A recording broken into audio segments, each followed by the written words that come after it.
Right. With great power comes great money. And with great money come great regulations.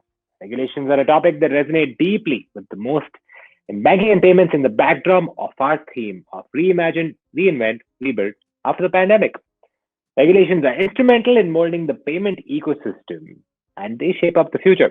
So, joining us for a panel on evolving with regulations are Naveen Surya, the founder and director of Soham Bharat Digital Payments, Parag Rao, country head of HDFC, T.R. Ramachandran, group country manager for India and South Asia for Visa, Porish Singh, the division president for MasterCard, and the panel will be moderated once again by Amitabh Tiwari, the CIO of Razorpay. Good afternoon, hello, and welcome, a very warm welcome to all of you. We are now heading towards the fag end of FTX 2020. We are in the second day, and our topic of discussion today is evolving with regulations. We will shortly have our fourth panelist speaker joining us, who is Mr. Porish Singh, who is division president for South Asia for MasterCard. There's some tech glitches he's experiencing right now. So we'll have him with us shortly. And a big thank you to the audiences who are with us this Saturday afternoon. I would request you to continue tweeting. There are some cool prizes to be won. So do talk about FTX, spread the message to your friends and family.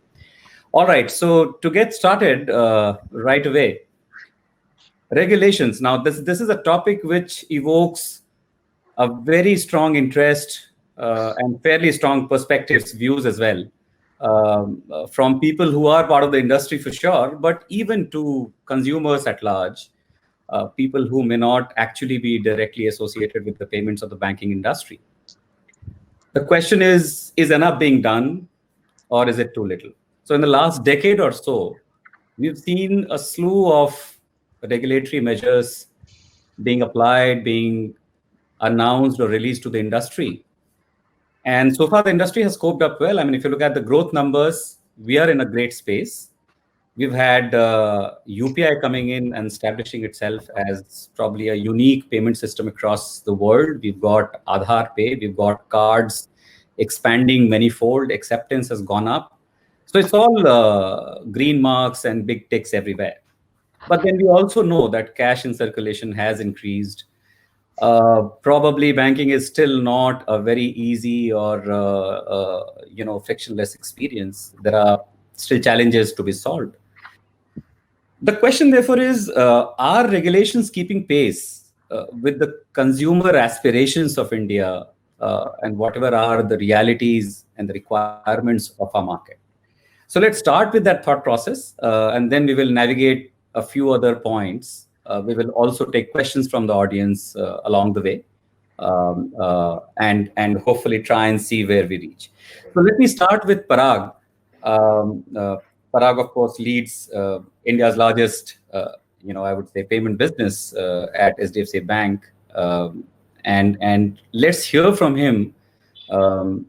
Being India's largest bank and serving so many customers and always being at the forefront of driving new initiatives in the market, how does he feel about regulations? Are they keeping pace with consumer expectations and the market requirements, or are they increasing cost of compliance? Is it more that can be done? Let's hear from Parag. Yeah. Hi. Good afternoon, everyone. I think at the outset, Amitabh, let me say before I get into the actual discussion that I think the regulation in India or the regulator in India is doing a fantastic job. Okay. And I'll preface and sort of qualify my statement with this. There are multiple balls moving in the air. The ecosystem is growing rapidly. Digital brings in multifaceted challenges, whether it be the challenge of innovation, whether it be the challenge of scale, building up good, strong, scalable systems. It brings in the challenge of adoption,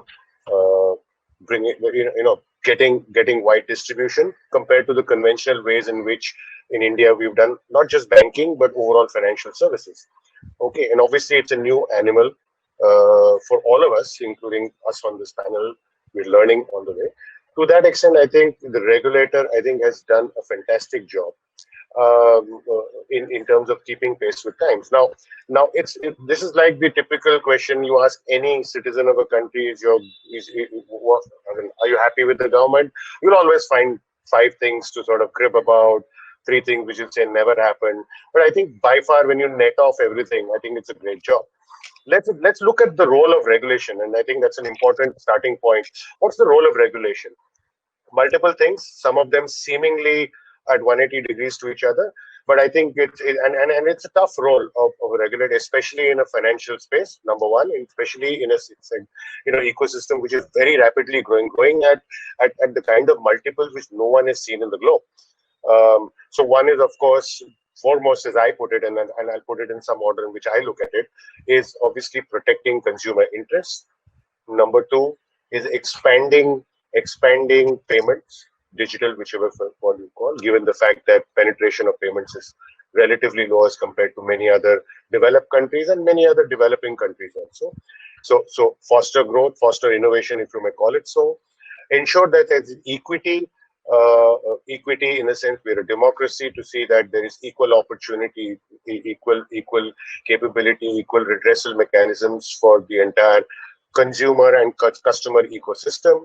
Ensure that there's a level playing field. Ensure that there are viable business models for market participants to invest first, grow the market, and continue investing so that you keep on sort of expanding this thing. Now, and these are at least the main ones if you look at it. And if you look at some of them, they're actually can be seemingly contradictory when looked at in the short term. But when you look at the medium term and the long term, I think it's doing a fantastic job of balancing off all of these variables. At the same time, I must admit, and it's not just in India but globally, we're all learning. Okay, digital is such a dynamic thing. We're learning things every day, every week, every month. At the same time, we're also trying to dovetail that growth and that growth of all financial services with the larger growth of the ecosystem. Things are evolving, newer players are coming in. So as I said, it's like 16 balls in the air, and therefore I leave it at this point to say, net, my verdict is that I think we're doing a great job. There's always something more to do, but it's an iterative process, and I think we as market participants, whether it be a bank, whether it be networks, whether it be fintech players, whether it be financial service players, whatever you call, should be working more closely in hand with this larger objective in mind, keeping aside for a minute our own commercial interests. We're all commercial organizations and we'll fight for market share in the marketplace. But I think we all owe collectively, I think, a responsibility to India to grow this market, because in the long run, if you see the kind of opportunity and potential, there's significant space for everyone to grow. So I leave it at that point. And no, I mean, crystal clear views, Parag. I must say that. And interestingly, so we keep running polls as the discussion progresses. And the first poll that the team ran was, they asked the audience, do you feel that the regulatory authorities in India are keeping pace with the market trends? I mean, what we are currently on, right? And I was watching with some amusement that initially it was looking like it's a 50-50, yes and no. But you seem to have been really persuasive in your argument, Parag, because now 52% people feel that yes, the regulator is indeed keeping pace with the that would endear you to the regulator side. I'll try to be more persuasive going forward. Right. But yeah, I mean, one thing which clearly came out was that there is a lot that regulators need to mind, right? It's not a simple job. It's not an easy job. There are a lot of complexities involved, right? I mean, the million-dollar question that probably every regulator at a broad level is faced with is whether you worry about balancing customer convenience, innovation versus safety and risk on one side, and therefore take a more balanced kind of approach, or do you say, okay, let me go all in. The ecosystem anyways is fairly safe. We already have a lot of things in place. This is the inflection point. This is something which can have a deep impact on India as a country and could really accelerate, let's say, digitization and growth. So let's go whole hog and do some big experiments, making sure that there are no major systemic risks, but it could be transformational. So that would be a question that the regulators, I guess, would be asking themselves. Absolutely. And, let me quickly come back to you again and then move to Ram on this question specifically. And then would request Ram to also then pivot to what he's seen, given his rich experience globally. How do regulators around the world tackle this problem of balancing risk versus convenience stroke innovation to driving like major structural changes, right? So Parag, let's start with you on that. Okay. To me, I think it's reasonably clear, given the complexity of India as a society, given the disparities in terms of development and adoption in terms of payments. You have a small set of people, who are very savvy, very tech, and you've got a very large population. 60-70% of India lives in the rural areas where connectivity itself was an issue till some time back. But then understanding levels, literacy levels, etc. I think given that complexity, and the fact that India is a very strong and thriving democracy, I think it's not about, as you said, risk versus convenience on one side and driving very faster innovation on thing. I think it's a balancing of all the three, which is there, because I think the underlying foundation is that whilst we are a nation in the hurry, I do understand, but I think building a sustainable payment ecosystem is about doing the right things at the right pace. You will always have some naysayers who will say, boss, ye to kal kar sakte hai, why are we taking 6 months, 1 year, whatever. You'll always have that. But I think if you look at it in the medium and the long term, which is the role of the regulator, is to build a sustainable, thriving, flexible, open to all, open architecture ecosystem where entrants can easily enter, exit. It facilitates larger economic growth and convenience for the customer. And in that, I think the best, most optimized approach is exactly the way I think which we're going out.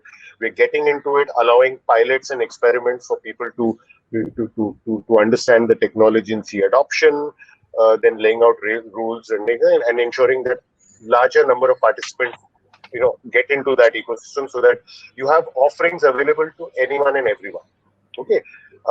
One part of you made a point about doing something overnight and some of those triggers are required. I must say that I think demonetization, in whichever form you may look at it, was that trigger 4 years back, which sort of opened up everyone's eyes and created a situation with your back to the wall where you were forced to go digital. And I think that was a fantastic, event which happened in the economic life of our country. Or even the pandemic, right? I mean, look at what the pandemic has given. Exactly. So these are things that happened, they've been put on you. And those two events have created the strong reason to change. Now the process of change or the progress of change needs to be done in a measured manner so that you bring everyone to the table and it's sustainable, scalable, it's secure, it's open architecture, etc., so that every participant can sort of get on board. So I think, as I said, it's not these two versus one. I think it's all put together and it's a fine balancing act between the two. And that's why it only raises my conviction to say that I think we are keeping pace and we're going in the right direction. Excellent. Ram, let's hear from you. And if you could also bring in the global flavor. Thanks. Firstly, congratulations to the Razorpay team. I think this is a wonderful event. Seen so many familiar faces and so many friends, and it's just the level of innovation and participation is staggering. So well done. Thank you, sir. Now, coming to the regulations theme, before I sort of jump into payments regulation, I think whether it's the RBI or the SEBI or the IRDA, I think they play two sides of it, right? For example, if you look at the IRDA, it's the Insurance Regulation and Development Authority. The development word is there in the regulator's word itself. So if we look at the Department of Payment and Settlement Systems, it's similar, right? If you go back to my friend and mentor, Mr. Padmanabhan, who was sort of, when he started out this whole, I dare say he was one of the pioneers in the DPSs a few years ago, when he insisted that debit cards have to be PIN, right? Or when the whole two-factor mandate, which is notorious, famous, whatever you call it, it's there, right? In domestic payments, or taking the whole infrastructure and carving it out into an RBI payment entity, and then which sort of later became NPCI when it was hived off. These are very, very progressive things that the RBI has done. You have to remember the context, and I think Parag made a brief point in the middle, which I think is very, very important. All the fintech founders, all the payment specialists, network like us, banks like Parag's, we ought to be super clear. We are not building for the first 25 million. We are building for 750 million. We are building for 800 million. Right? And I'm a little worried if you see the variety of frauds that have happened since demonetization first and now after the pandemic. Wishing, phishing, password thing, interception on card, on UPI, on the whole 9 yards. It reinforced the belief. I mean, which other regulator have you seen actually hiring Amitabh Bachchan to do advertising saying, these are the sort of thing you need to guard against? But the RBI has had to do it, right? Because my big worry is that we are, as a nation, are taking baby steps. You mentioned, currency in the country, right? Currency percentage in circulation. It had come down to 17%. It has now gone up to 22%, back again, 4% above demonetization. We as a nation are taking baby steps towards digitization. And in India, anything new, everybody in the audience knows, it only takes one thing. Some bright spark will say, I told you so. इसलिए मैंने कहा था digital छोड़ो, cash अच्छा है. And none of us wants that. Right? So we have to make haste slowly. Having said which, I don't think we should sit here in judgment about whether the regulator has done a fine job or not. I mean, that's sort of history. It is where it is. We are where we are. For example, one of the regulations which, personally was Visa would have done it voluntarily, which is, many of the steps that the regulator has done. No, but as we have to comply with the laws of the land. And Parag as a bank has to comply with laws of the land, right? So it is what it is. But I would like to focus on what the regulator should do going forward. Right? And drawing that fine balance between control, customer protection, fraud, cybersecurity on the one hand, and innovation, growth, explosive growth, like Parag mentioned, on the other. Right? And there are some sort of again nascent steps we are taking. And let me enumerate some which I'm super excited about. Number one is the notion of a regulatory sandbox, and he spoke about global examples, from UK, Monetary Authority of Singapore, Australia, even Sierra Leone and places, Malaysia, right, have all started this notion of a regulatory sandbox. And everybody in the fintech community in the audience knows what's a sandbox. A regulatory sandbox basically says, I'll allow you to do 5,000 customers, 10,000 customers, whatever it is, put guardrails around that, right, so that you can go ahead and innovate. The first thing was very, very exciting around offline payments, right? Many parts of India is not, it doesn't have connectivity. One of our panelists couldn't join today because there's no connectivity yet in the metros. Forget about non-metros and villages. So how do we do offline payments? The second cohort, which I've just announced day before yesterday, is on cross-border payments. The third one, which I believe they're going to announce, is on MSME, which is super important. So regulatory sandbox is a very, very important thing, right? Which is globally, and the RBI is embracing it. The second is working with networks like us to see what technology can do to solve the problem. And I'll give you a simple example of that. The RBI came out with PAPG guidelines to say that PAs or merchants can't store 16-digit card credentials. Now that will take it 3 steps backward, because everybody has to now input 16-digit card numbers and CVV2s and shipping addresses, etc. Now we have worldwide, globally acknowledged technologies like tokenization, which devalues the data, right? And even if fraudsters get their hands on the data, is meaningless. And so, that would mean, that to me would be a good example of using tokens, of sort of using technology to have cybersecurity. The third and the final thing is the difference between principles-based regulation and rules-based regulation. I think we're all big boys and girls in the room, right? We don't need to be told when to eat our lunch box on time. So I think the days of rules-based regulation perhaps are behind us, and we ought to graduate to more principles-based regulation. Here is the principle. Within that principle, I don't want you to keep this. I want you to keep customer protection. For example, if they tell a bank, from the minute that a customer informs a bank, the transaction is not mine, I don't care. The principle of it is customer should not be liable. And then leave it to the bank to do whatever they have to do in terms of a checks and controls or whatever it is, rather than saying you need to do X or thou shall do Y or whatever it is and micromanage it. Because in a thousand flowers bloom innovative context, it is not possible to micromanage because there's so many different things going on. And so having a principles-based regulation, and by the way, I was very heartened on the regulator's last thing about an SRO or a self-regulatory organization, which I think again is super progressive. We'll be among the first countries in the world to have a full-fledged payments SRO. So let me stop there. I know Naveen has a bunch of things to say as well. But going forward, I think there is a bunch that we can do in partnership as banks, as networks, as payment providers to work with the regulator to see what we need to do to not go 2 steps back as compared to 1 step forward. Oh, that was excellent. And Ram, even though you did not spell it out in so many words, let me take the liberty of deducing that you are leaning more towards the regulator supporting innovation or bringing about large-scale changes rather than, just incremental pieces, which probably will, give more strength to those people who are naysayers to digitization, adoption, etc. So I could sense that, that is what was coming. I agree. And one last point before I turn, I should have mentioned this earlier. We are all living in the world of alternative currency, and the way that Bitcoin has gone, it reminds me of the, Amsterdam tulips in the 1600s, which is the next big sort of craze. But let me tell you, we as a network, when we speak about leapfrogging innovation, the regulator plays a very, very important role. As we speak today, right, we are working with the regulator in China.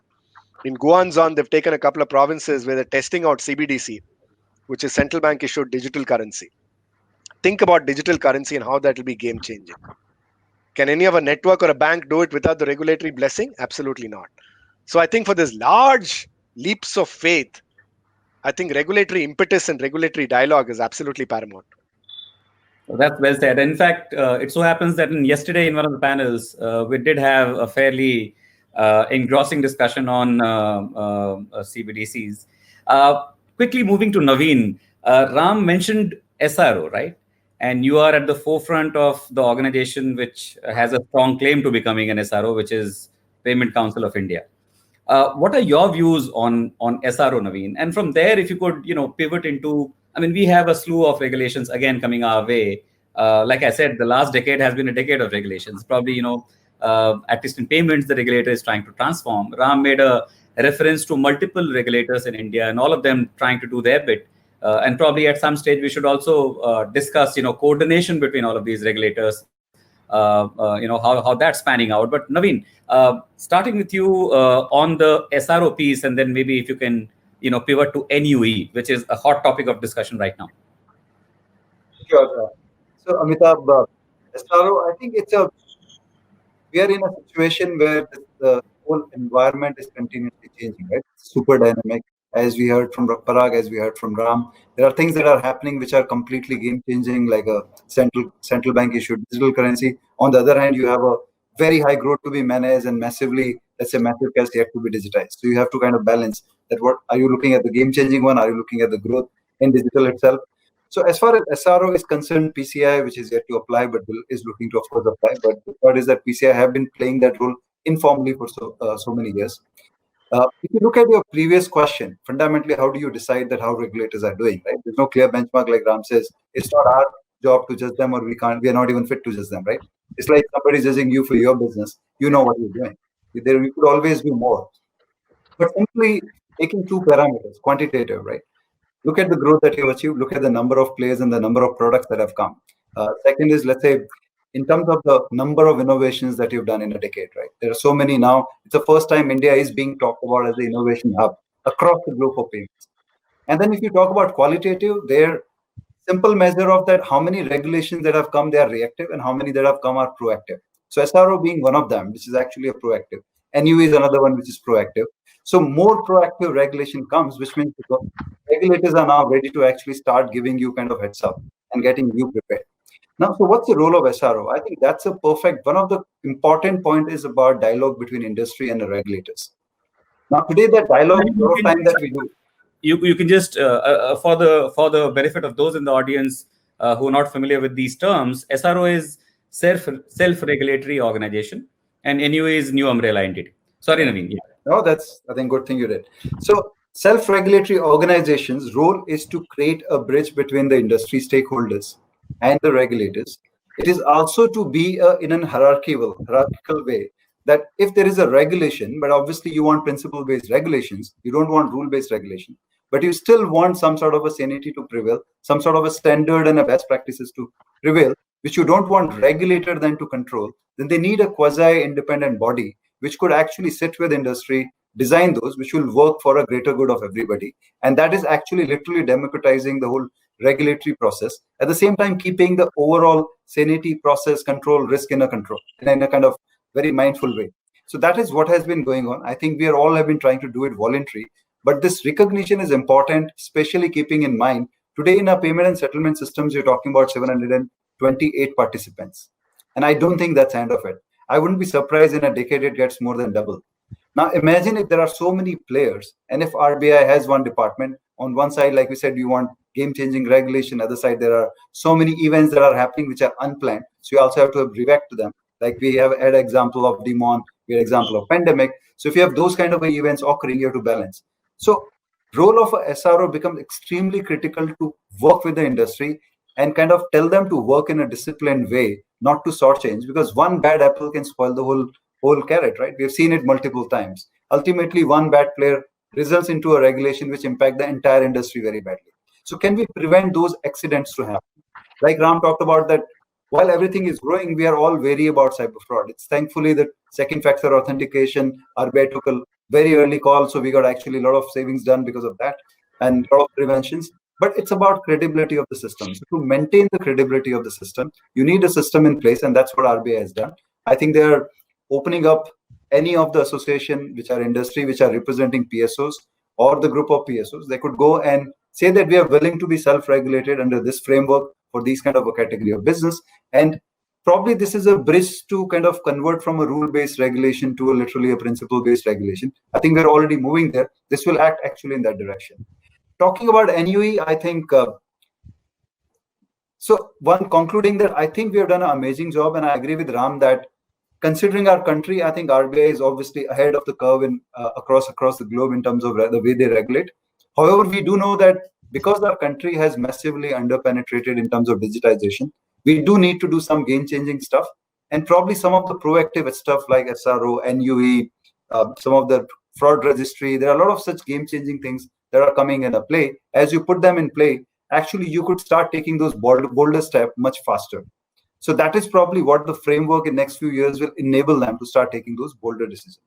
Now, NU Genesis was very simple. We are at about, and I think this is Ram's statement, not mine, 18% digital consumption. I think it's a Visa report. So if we are at 18, if you have to be a digital nation, we have to be close to at least 50, 60%. Similarly, about 10 to 15 crore customers doing digital. Again, it's a number which is yet not finally, let's say, verified, but let's say that's an estimate, right? There's no clear data. Even RBI doesn't collect the data. Even players are yet not comfortable to give a clear, unique consumer data. So we have to work on that. But reality is, like Ram said, that you still have to build for next billion. You have a long way to go. And if that has to happen, let's say at the best case of growth that we have with all the entities we put together, probably we will reach that number in about 3 decades. And if that has to change, we surely need a lot more infrastructure, a lot more entities with fresh ideas, with fresh capital, with fresh, let's say, completely new architectures, new technologies. And probably that, then you could probably imagine or think of this cutting down to a decade and a half. So that's kind of a broad genesis why that has been happening. I would stop here so that kind of we have more interaction. So, let me quickly bring in one poll that we ran in the meantime, which was, do you feel the recent regulations have adequate controls to protect the interests of the end consumer? And most people seem to think, that kind of shows the faith that people have in the ability of the regulator to protect them or insulate them for all kinds of, potential damages. I have always believed as a consumer myself that, the trust that the Indian consumer has, probably a lot of that comes from the trust in the RBI and the government. It's more like a sovereign trust. But quickly on NUE, let's get Parag's view and Ram's view as well, because I think the larger audience would be looking at both of you with curiosity on what your stand is. Do you think it is something you would like to participate in, and you may not be probably at liberty to share in this forum, but at least what your views are on NUE. And do you think there is space for a second or a third NUE? Parag, you probably are on mute.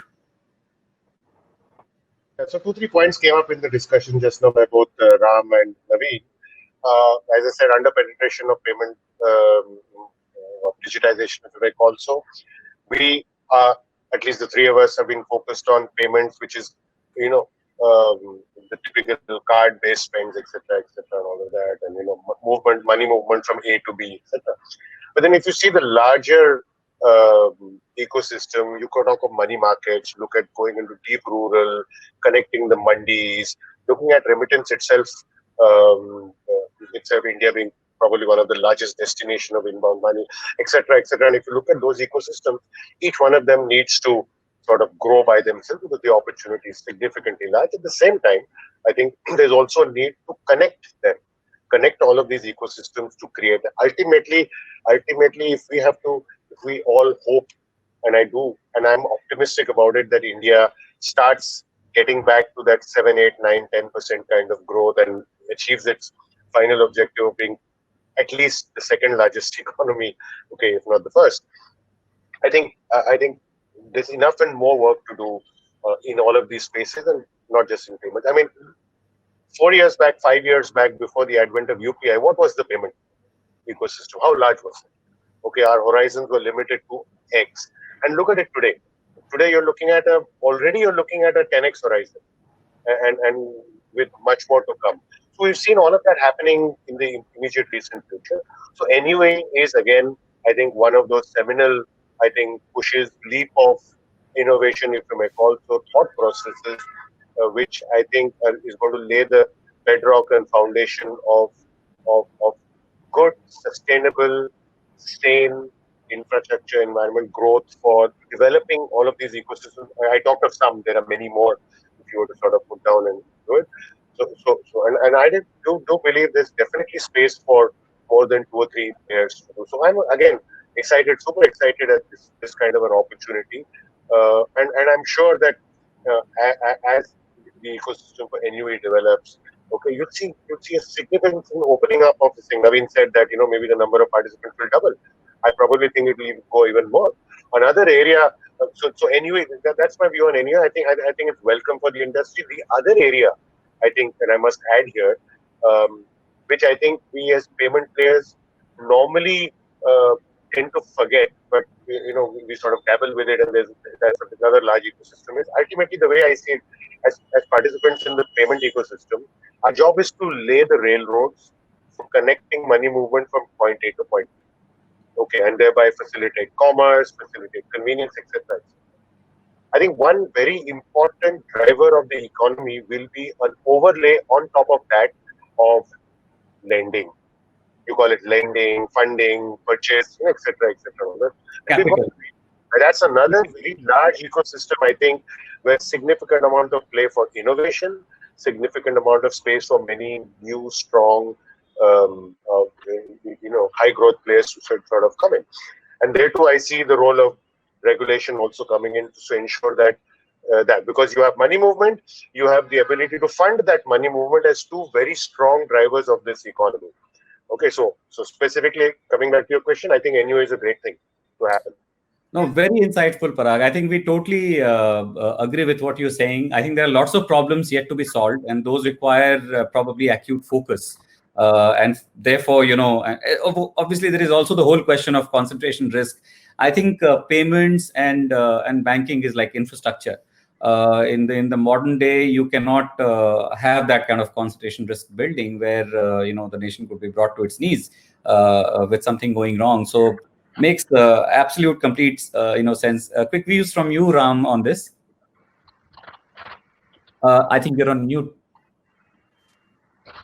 I promised myself I wouldn't do this from next year. I was in a panel a couple of weeks ago. Naveen, you'll remember this, and Mr. Ravi Shankar, who is the executive director of the RBI, was on the valedictory session with me, and he actually said very clearly what the RBI stance on the NUE is, right? He said, number one, we want to avoid a concentration risk, which is exactly the point you made, Amitabh. But he also went on to say, when we are looking at the applications, we are not looking at clones of UPI or clones of existing card products or clones of existing products. We are looking for differentiation. We are looking for innovation. We are looking for, and by the way, he also said we are not looking for innovation for innovation's sake, but something that solves real problems. Right? I'm in Parag's camp. I think the day is not far off when we'll be talking 1 billion transactions a day. Right? From 1 billion or 2 billion or 5 billion a month, which we are talking about now. Right? The vast swaths, inward remittance is not solved. Retail cross-border is not solved. Right? Transit is not solved. Recurring payments is not solved. Invoicing is not solved. I mean, if I think about the number of cohorts in payments which still are clunky, frictionful, do not lend themselves to a pleasant customer experience, I think there is scope to build it out, right? And the second thing I would say is, which may not too many people may not have said, but I'm a big votary of, all our existing payment systems have been built on top of something else, right? If you talk of cards networks and built on ISO messaging, if you talk about UPI, it's been built on basically on top of an IMPS. It's an API layer on top of IMPS. So it's all built on top of existing technology stacks. Is there an opportunity for us to enter ground zero with no legacy, with a technology stack that's reimagined starting 2020 or 2021 to solve for the payment problems of today? And I'll give you one very simple example. Omni-commerce, we all know, has become common parlance, right? I mean, I'm not talking about heavy-duty omni-commerce. I want to order digitally from my neighborhood dukan and go there and pick up the eggs or pick up the milk. Or I want to go to the store and tell him to deliver and he should deliver remote. Either way. We don't still have a payment solution that solves for this. So that's just one very simple example. So we have technology stacks which we can imagine today. And that's the opportunity. And the other opportunity is in involving fintechs from day one, as opposed to having them compulsorily to come through banks and come through somebody else. I'm a big believer in that. No, that's something we ourselves deeply believe in. And the point that you made, Ram, I mean, of course, there are lots of experiments going on when it comes to offline to online, or so many of these problems. There are experiments, stray ones, in pockets, but nothing which is mainstream. Something that needs to be built, and that's a very that's food for thought, right? Building something not as a layer, but something which is designed for payments right from ground zero. I mean, we will definitely look at it more closely. But talking about fintechs, which is the theme also for our event, and just a quick sort of touch on the pandemic and what it has done to our ecosystem for financial services at large, not just payments, even the way we bank, etc. Right? What are your views on that? When you look at fintech, when you look at the impact of pandemic in driving digitization, what are the top one or two thoughts that come to your mind? And from there, I would like to steer it to, because I think we're close to running out of time. So what are those one or two things that each one of you would like to sort of, back, if those were the big areas to impact or address for the regulator?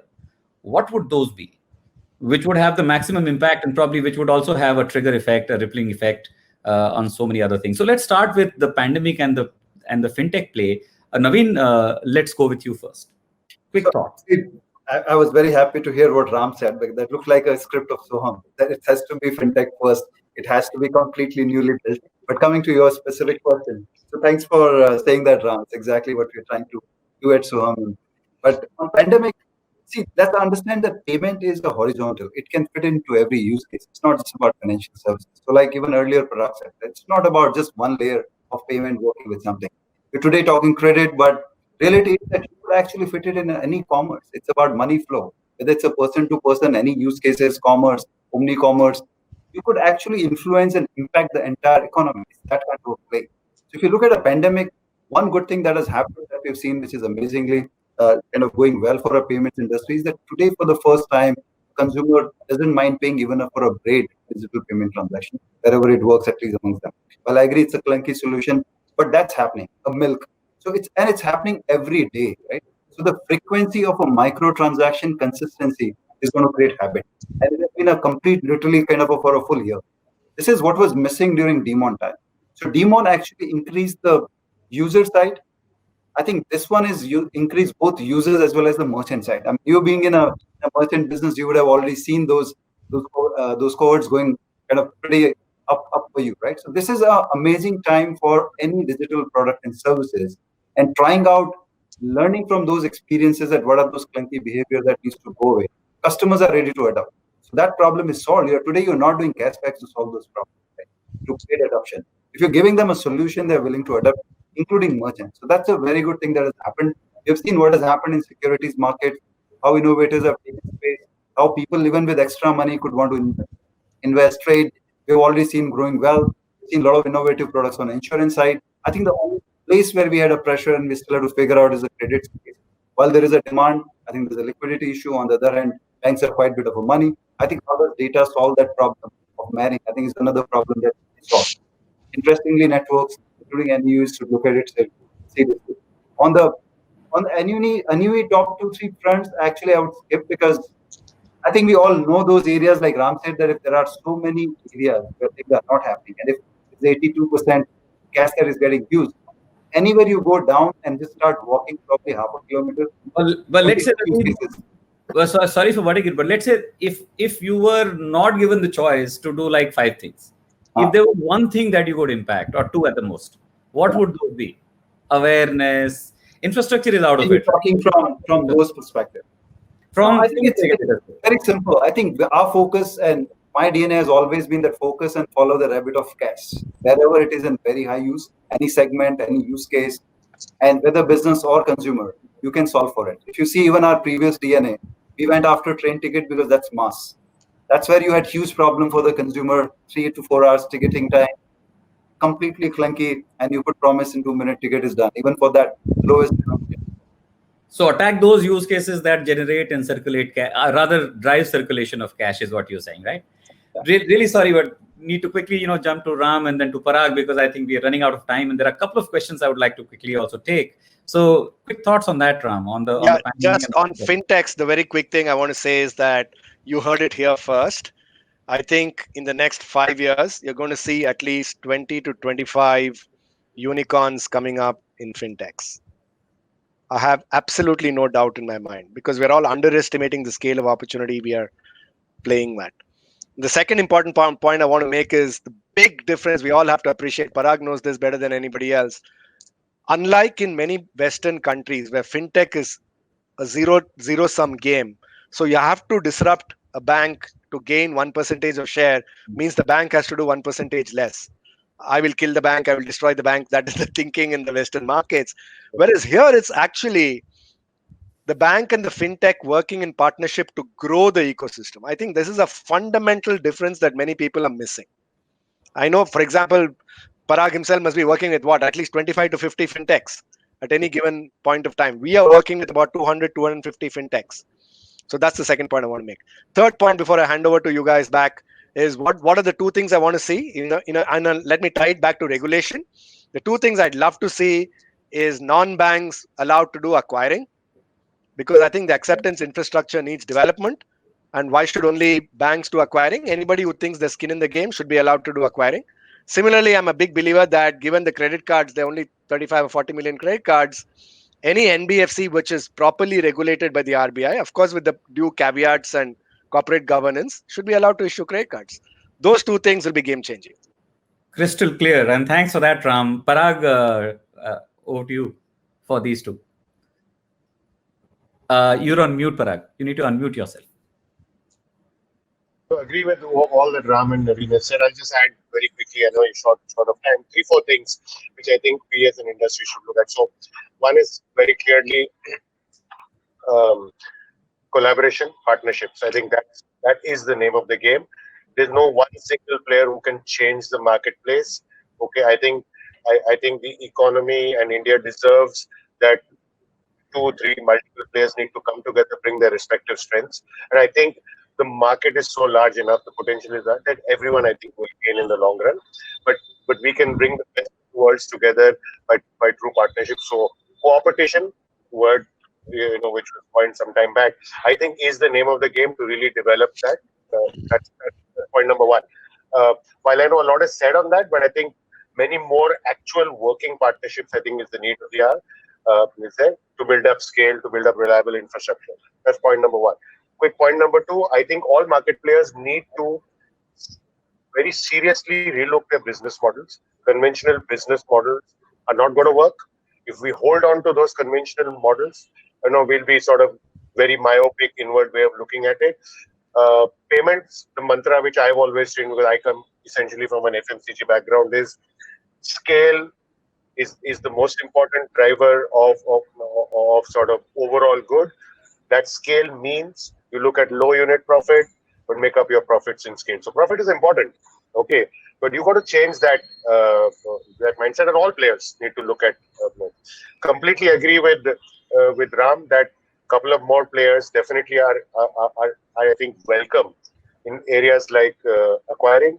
Okay, the country desperately needs significant more inputs and investments in acceptance rails. Mind you, the acceptance rails will not just take the issuing instrument payments and move money from point to point. It will also be the rails for very smooth flow of credit right down to the last mile. Okay, and many more things which can. So we need to look at acceptance business not as a loss-making business, not even as a loss leader business, but as the railroads for driving a large portion of our own growth.